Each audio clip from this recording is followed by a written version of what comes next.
최원용 목사의 주기도문 강의 9번째 시간, 우리 청원 마지막 부분인데요.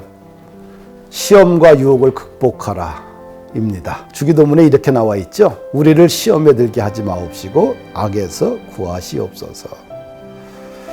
세 번째 우리 청원은 우리를 시험에 들게 하지 마시옵고 악에서 구하시옵소서 라는 기도입니다. 이 기도 청원은 우리가 마귀의 올무에 빠지기를 원치 않는다고 하나님께 말씀드리는 간구이며 예방 기도입니다.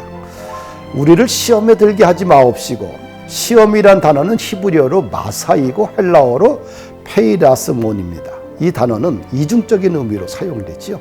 하나는 유혹이란 용어로 번역하고요. 다른 하나는 시험이라는 의미로 사용되어집니다. 근데 분명한 것은 하나님은 우리를 시험하지만 유혹하지는 않습니다. 아브라함을 시험했지요. 왜 시험했을까요? 아브라함의 믿음을 교육시키기 위해서입니다. 하나님은 우리의 믿음을 시험하지만 유혹하지는 않습니다. 유혹은 사탄이 합니다. 본문에서 사용된 단어의 의미는 유혹으로부터 우리를 보호해달라는 청원기도입니다. 우리를 페이라스몬, 유혹에 빠지지 않도록 도와달라는 간구기도입니다. 사탄의 존재는 아담을 유혹해서 멸망의 길로 인도한 것처럼 하나님의 자녀들을 유혹해서 넘어뜨립니다.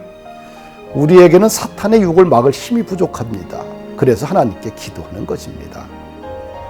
거짓의 영인 사탄의 유혹으로부터 우리를 지켜주시옵소서 간구하는 것입니다. 마귀의 올무에서 우리를 지켜주시고 승리시켜달라는 간청이 있지요.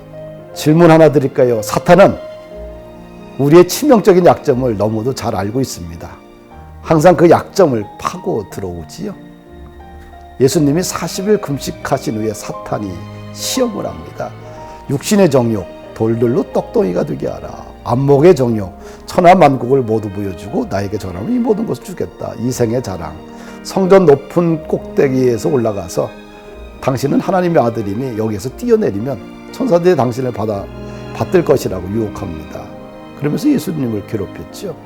처음 사람 아담과 하와에게 찾아와서 사탄이 유혹했던 방식과 똑같이 예수님을 유혹하신 것입니다. 첫 번째 사람 아담과 하와는 사탄 앞에서 무릎을 꿇었지만 예수님은 사탄을 말씀으로 이겼습니다. 사탄은 참으로 교활하여 나의 약점을 잘 파고 들어와서 넘어뜨리고 쓰러지게 합니다. 사탄의 유혹의 영역은 인간의 이성, 지성, 감성을 포함하는 전 영역입니다. 우리가 주님이 나의 주님 되심을 날마다 고백하지 않으면 쉽게 사탄의 유혹에 넘어갈 수 있습니다. 사탄은 우리의 가정의 연약한 부분과 교회의 연약한 부분과 나의 약한 부분을 너무 잘 파악하고 있습니다. 우리의 연약한 부분이 어디인지를, 나의 연약한 부분이 어디인지를 한번 파악해 보세요. 감사합니다. 그리고 이 세 번째 우리 청원 기도에서 또 한 가지 우리가 눈여겨봐야 될 것은 시험에 들지 않게 깨어 기도하라. 어떻게 이 시험에서 우리가 통과될 수 있을까요?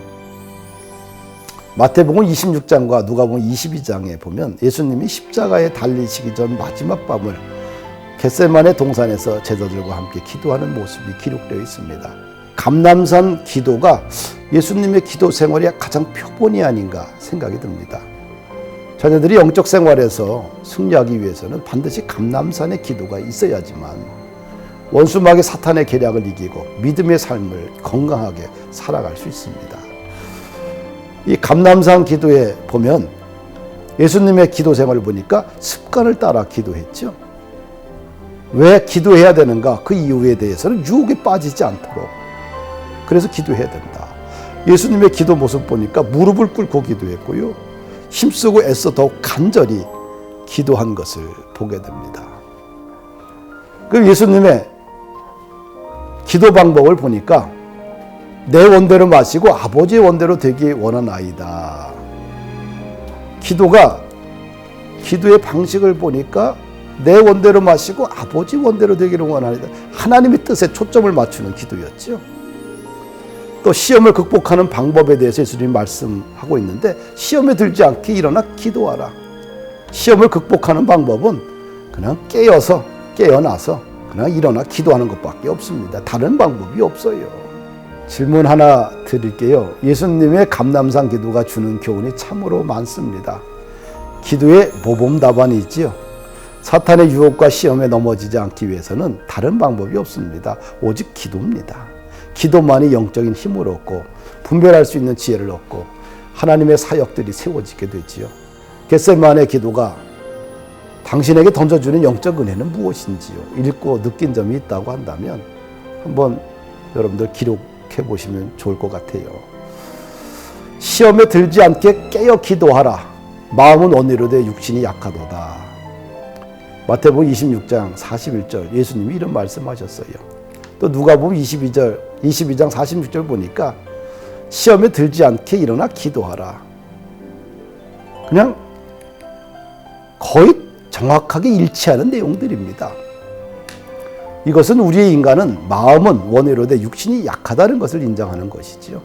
또한 이것은 우리가 우리 하나님을 전적으로 의지해야 하고 하나님을 떠나서는 유혹이나 시험을 이길 힘이 없다는 전적으로 무기력한 존재임을 자각하는 것입니다.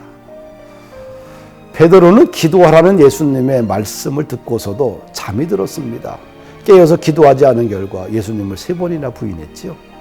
베드로는 감람산의 경험을 평생 가슴에 새겼습니다.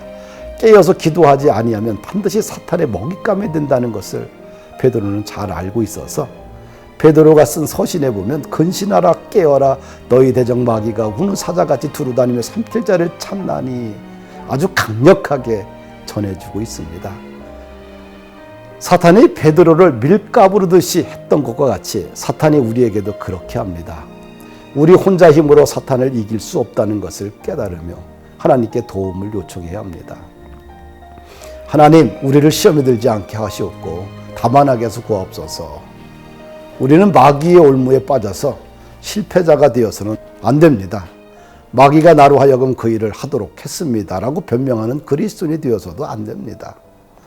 고린도전서 10장 13절에는 다음과 같은 약속의 말씀이 있습니다. 사람이 감당할 시험 밖에는 너희가 당한 것이 없나니 오직 하나님은 미쁘사 너희가 감당하지 못할 시험 당함을 허락하지 아니하시고 시험 당할 즈음에 또한 피할 길을 내사 너희로 능히 감당하게 하시느니라. 예수님이 우리에게 가르쳐 주신 주기도문의 마지막 기도는 모든 시험으로부터의 구원을 위한 기도입니다. 깨어 기도하면 모든 시험과 유혹을 이길 수 있는 영적인 힘을 주십니다. 나약한 그리스도인의 모습을 버리고 강한 군사로 거듭나기를 축복합니다. 이 3번째 이 기도에서 또 하나 기도가 있는데 악에서 구해달라는 기도죠. 악에 해당하는 헬라어는 투 포네루인데 명사 앞에 정관사가 붙어 있을 경우에 악이라는 뜻으로 해석할 수 있고 악한 자라는 뜻으로 해석합니다. 이빌이라는 단어 앞에 덜을 붙이면 이것이 그 다음에 악한 사람이 되는 것이죠. 그래서 악이라는 것은 그냥 어떤 실체를 이야기하는 것입니다. 메시아가 이 땅에 오시고 종말론적 교회를 우리에게 주셨는데요. 예수님이 이 땅에 오심을 통해서 하나님의 나라가 시작되었지만 아직은 하나님 나라가 완성된 것은 아니지요. 종말론적 교회는 이미와 아직 사이에 교회가 존재합니다. 하나님 나라의 시작은 예수님의 초림을 통해서 시작했지만 완성은 예수님의 재림 때에 이루어지는 것입니다. 예수님의 재림하실 때까지는 이 땅에는 사탄의 왕노릇하는 시대입니다. 그래서 종말론적 교회에는 악한 사람이, 악한 자가 존재합니다. 그러므로 악에서 구하옵소서, 악한 자로부터 구해달라는 기도 청원입니다. 이명수 목사는 그의 주기도문 학교 책에서 악한 힘은 언제나 인격화되어 나타납니다. 그래서 악은 악한 자가 됩니다. 악의 힘이 인격화된다는 것은 인간이 악의 힘에 사로잡힌다는 것을 의미합니다. 인간이 악의 힘에 사로잡힐 때 통제할 수 없는 괴물이 되어버립니다. 이렇게 써 있어요. 북한의 김실가가 북한 백성들에 끼친 해악은 이루 말할 수 없을 정도로 참혹합니다. 자유민주주의 대신 공산주의를 선택하고 수령 독재주의와 봉건 세습 왕조를 지금까지 하고 있어요. 김일성은 정권을 잡고 반대파를 숙청하고 6.25 전쟁 후 300만을 살생하고 김정일은 정권을 잡고 반대파를 2만 명 이상 숙청했습니다. 90년대 중반에 300만 이상 굶어서 죽고 정권을 유지하기 위해 반대파를 숙청할 때 일가족 몰살을 시키는 반인륜적, 반인권적, 반인도적 복종을 이어가고 있습니다. 백성들은 먹고 살기 위해 정든 고향을 버리고 중국 땅으로 도피하다가 죽고 인신매매 당하고 부모 형제의 생사도 알 수 없는 엄청난 고통을 안겨주고 있습니다. 그의 아들 김정은도 할아버지나 아버지보다 더하면 더했지 그 악함은 끝이 없습니다. 악한 자 히틀러는 유대인 인종 말살 정책으로 600만 명 이상을 가스실에서 죽였고요. 인간을 상대로 다양한 생체 실험을 했습니다. 러시아 혁명을 통해서 약 6천만 명, 어떤 사람은 7천만 명이라고 합니다. 6천만 명의 목숨이 죽어갔다고 합니다. 중국의 모택동의 혁명을 통해 죽인 사람들이 8천만 명 정도가 된다고 합니다. 악한 자의 특징은 사람을 죽이는 것입니다. 악한 자는 하나님을 무시합니다. 도스토옙스키는 프랑스 혁명이 무신론 때문에 일어났다고 말했고요. 러시아 사람들이 하나님을 잊어버리고 무시한 것이 무서운 혁명을 초래했고, 중국의 공산혁명과 북한의 체제가 다 반항적인 무신론과 관계가 있다고 합니다.